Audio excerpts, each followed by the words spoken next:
बताने वाला हूँ जो बेसिकली आप बैंक निफ्टी में यूज़ करके एक zero to hero trade initiate कर सकते हो और ये ट्रिक बेसिकली आपको एक्सपायरी के दिन ज़्यादा देखने को मिलेगा, राइट। सो बेसिकली मेरा जो मॉर्निंग का जो व्यू था वो बेसिकली साइडवेज था और अपसाइड का व्यू मैं यहाँ पे लेके चल रहा था, राइट। इसी को देखते हुए मैंने यहाँ पे अपडेट भी डाला था अपने फ्री चैनल पर, जहाँ पे मैंने बोला था कि बैंक निफ्टी यहाँ से जो बेसिकली अपने इस लेवल को अगर तोड़ेगा भी तो बेसिकली यहाँ से बैंक निफ्टी घूम कर ऊपर आएगा, नहीं तो यहाँ से साइडवेज हो जाएगा। और आपने देखा बैंक निफ्टी ने उस लेवल को तोड़ा और यहाँ से थोड़ा सा हमको साइडवेज यहाँ पे देखने को मिला, राइट। और सेकेंडली अगेन मैंने एक वीडियो डाला, मैंने आपको बताया था एग्जैक्टली यहाँ पर कि बैंक निफ्टी यहाँ से अपने इस लेवल को ना तोड़ते हुए यहाँ से शायद अपसाइड का मूव करे और साइडवेज हो सकता है। और ये चीज़ मैंने यहाँ पे समझा, वो चीज़ मैंने यहाँ पे समझते हुए यहाँ पे ऑप्शन चेन को देखते हुए मैंने उसमें ये मैंने बेसिकली जो भी व्यू बनाया है, परसेप्शन जो बनाया वो ऑप्शन चेन को देखते हुए बनाया। उस टाइम पर यहाँ पे 40,800 का जो स्ट्राइक प्राइस है ना, वहाँ पर जो पुट का जो ओआई था वो बेसिकली काफ़ी ज़्यादा था और कॉल साइड का थोड़ा कम था।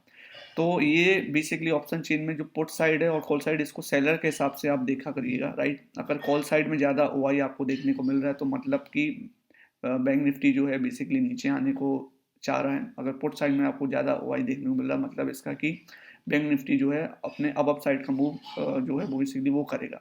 पर ये बेसिकली आपको हर दिन मुझे नहीं लगता कि काम आती है, ये बेसिकली एक्सपायरी के दिन ज़्यादा अच्छे से काम करता है। और इसी चीज़ को देखते हुए मैंने यहाँ पे अपने एक व्यू रखा कि बेसिकली बैंक निफ्टी जो है अपसाइड का मूव करेगा। सेकेंडली एक बहुत ही डार्क सीक्रेट है जो मैं आपको यहाँ पे बताने वाला हूँ, जो हर कोई नहीं बताता यहाँ पर, वो है डॉलर इंडेक्स। आप यहाँ पे ऑब्जर्व करिएगा, डॉलर इंडेक्स जिस साइड भी मूव करेगा ना उस साइड बैंक निफ्टी मूव नहीं करेगा, राइट। उसके बेसिकली अपोजिट साइड ही बैंक निफ्टी मूव करेगा। और यहाँ पे मैं कंटिन्यूस देख रहा था डॉलर इंडेक्स ने जो अपना टॉप बनाया था उस टॉप को भी बहुत अच्छे से ब्रेक करके डॉलर इंडेक्स बहुत ऊपर आ रहा था। और यहाँ पे भी बैंक निफ्टी अपने डब्लू पैटर्न क्रिएट कर रहा था। तो मुझे मैं यहाँ पे समझ गया कि एक तो ऑप्शन चेन में भी यहाँ पे चेंजेस देखने को मिल रहे हैं, ऊपर से यहाँ पे डब्लू पैटर्न भी देखने को मिल रहा है। तो मुझे ये समझ में आ गया था कि यहाँ पे हो सकता है कि बैंक निफ्टी जो है बेसिकली ये फॉल्स ब्रेकआउट हमको देखने को मिल रहा है, जो डब्लू पैटर्न हमको यहाँ पे देखने को समझ में आ रहा है। इसी चीज़ को देखते हुए जब बैंक निफ्टी ने वापस अपने रिट्रेसमेंट लिया तो यहाँ पर एग्जैक्टली जब भी इसने अपना ये लेवल तोड़ा वहाँ पर ही मैंने अपनी ट्रेड इनिशिएट कर दी, right.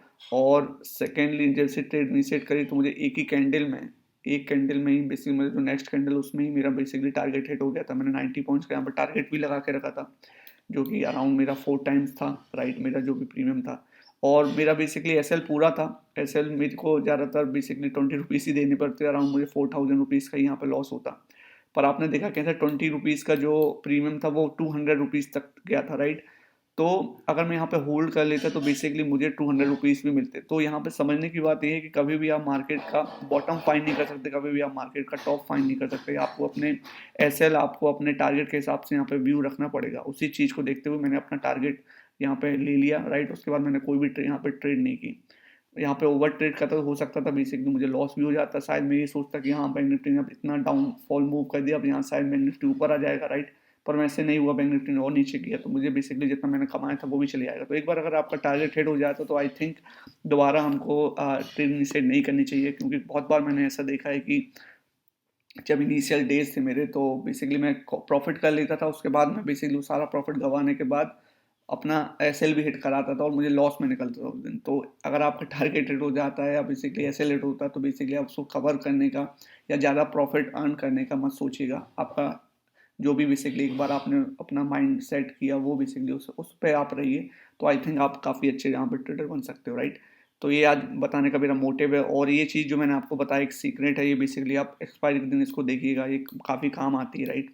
So thank you so much guys. और अगर आपको ये वीडियो अच्छी लगी तो please like share and subscribe. Bye bye.